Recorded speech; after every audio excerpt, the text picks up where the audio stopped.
La cuestión es que diera la impresión que se van necesitando menos elementos que completen el cuadro. Es decir, muy al principio pues uno busca llenar el cuadro, que las correlaciones cromáticas funcionen, la estructura, pero con el paso del tiempo, después de mucho, casi 40 años, pues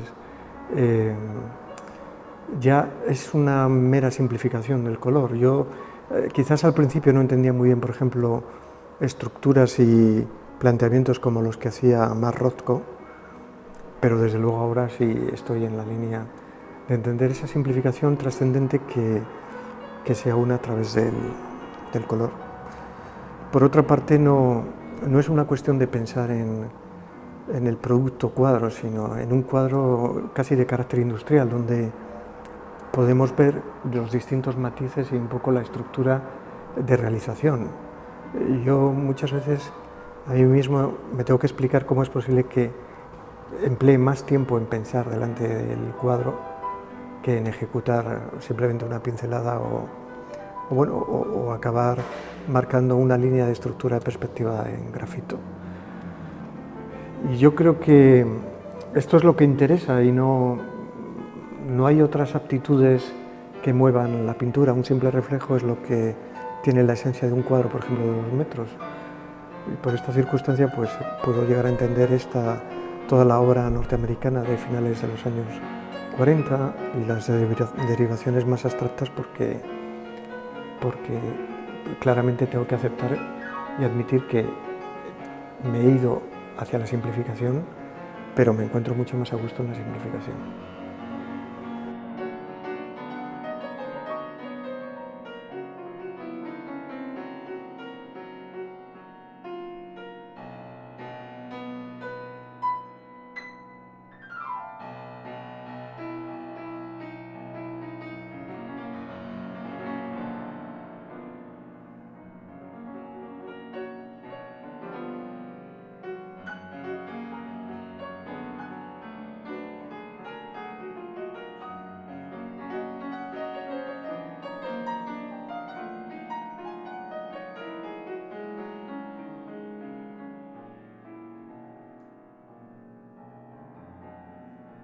La cuestión es que al final las tintas son realmente interesantes porque responden un poco al mismo concepto que la fotografía. Y todos los matices de blanco, de negro, obviamente la tinta tiene una revelación, y es que no te distrae la composición hecha a través del color, sino de la estructura de planos en blancos y negros, como sucede un poco en la fotografía. Y eso me parece más interesante porque permite explorar ese camino. Sin embargo, en las exploraciones de color, pues al final estamos en los matices lumínicos, y donde hay una explosión de estructuras que hacen que el espectador tenga que convivir con ellas de una manera más objetiva o subjetiva, dependiendo cómo sea la abstracción. Pero es mucho más interesante descomponer, por ejemplo, la objetividad de un puente o la objetividad de una puerta o de unos reflejos, incluso de una naturaleza muerta, y al final resulta, al menos ya a mí, me resulta más interesante, porque creo que nos mete dentro de un mundo de indagación mucho más poderoso, y bueno, claro, obviamente nos vamos extendiendo algo más hacia la subjetividad. Yo creo que la trampa del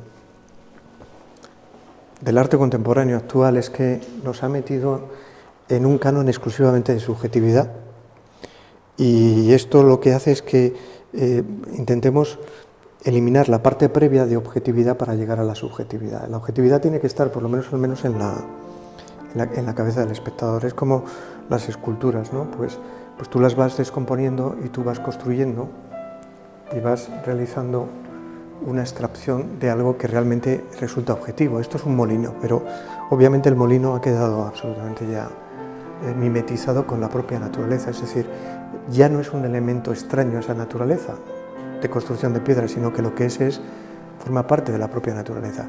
Por eso ya el molino puede ser una arboleda, o puede ser un bosque, o puede ser una estructura de la propia naturaleza. Lo mismo que las piezas de escultura, es decir, esta pareja obviamente está ya absolutamente esquematizada. es un poco todas aquellas indagaciones de la primera vanguardia. Además está en plan con el metal muy industrial, oxidado, y vamos avanzando en esa esquematización, y que además permite la evolución de la propia escultura, porque en este momento puede estar situada en una situación, pero después puede girar y cambia absolutamente. Lo que es interesante son los estudios de la cámara oscura. Estas fotografías, por ejemplo, están hechas a través de la cámara oscura. Cámara oscura muy rudimentaria, con el taller, con algunas de las pintoras que asiduamente nos vemos, con Isabel Morilló, con Loreto Saura, con Cristina Bustillo. Construimos una cámara oscura y yo les dije, vamos a intentar pintar un paisaje inexistente, ¿no? Y lo que vimos a través de esa cámara oscura lo fotografié, y es esta expresión de luz, ¿no? Donde realmente esto no es un paisaje existente, aquí no había un horizonte, en esta fotografía no había unas montañas. Todo esto es la sugerencia que se veía a través de la cámara oscura, a través de los reflejos de luz, sobre cristales y espejos que estaban tintados o que estaban de alguna manera, bueno, velados. Algunos de ellos tenían tanto polvo que estaban velados y funcionaban. Y esto es un proceso muy, muy, muy interesante.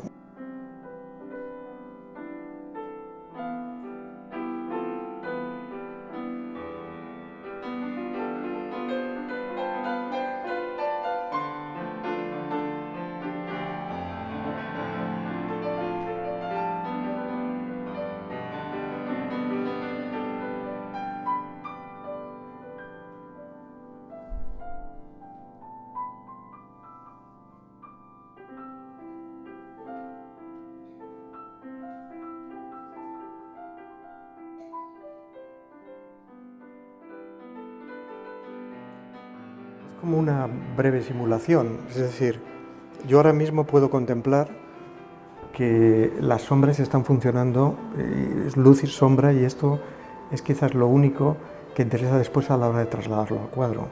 Los experimentos, por ejemplo, de las fotografías de luces en cámara oscura revelan un poco toda esta magia, es decir, a veces no pintamos, y esto yo lo apuntaba a Cézanne, ¿no? Y en esa idea yo mantengo un poco la línea, no pensamos en la manzana en sí, objetivamente, pensamos en una idea de nuestra manzana. Entonces, un reflejo de luz puede contener toda la idea de un cuadro. Esto es un tema ya muy clásico, muy renacentista, pero yo creo que es interesante intentar traerlo al presente y hacer que funcione incluso en los elementos más abstractos. Es un reflejo, esta es la cuestión, reflejemos y dibujemos sobre el reflejo. Es como la novela del nombre de la luz oscura, penetremos a través del otro lado de la luz e intentemos extraer, digamos, el punto opuesto geométrico de ese concepto y de esa luz. Por eso a veces cuando se trabaja con la fotografía y se invierte el negativo, y lo que quedaba a la derecha queda a la izquierda, o lo que queda arriba queda abajo, te dan nuevas ampliaciones y desde luego nuevas posibilidades para intentar que la fantasía funcione a la hora de buscar la luz. Y la luz no es una cosa que muchas veces nos están diciendo que parece que no hubiera una primera intención, pero como decía Goldwyn, la primera intención existe, es decir, yo sé lo que estoy buscando y hasta que no lo encuentro y se ha quedado clavado en el papel, no lo abandono. A veces, bueno, vuelves a empezar, borras y vuelves a empezar.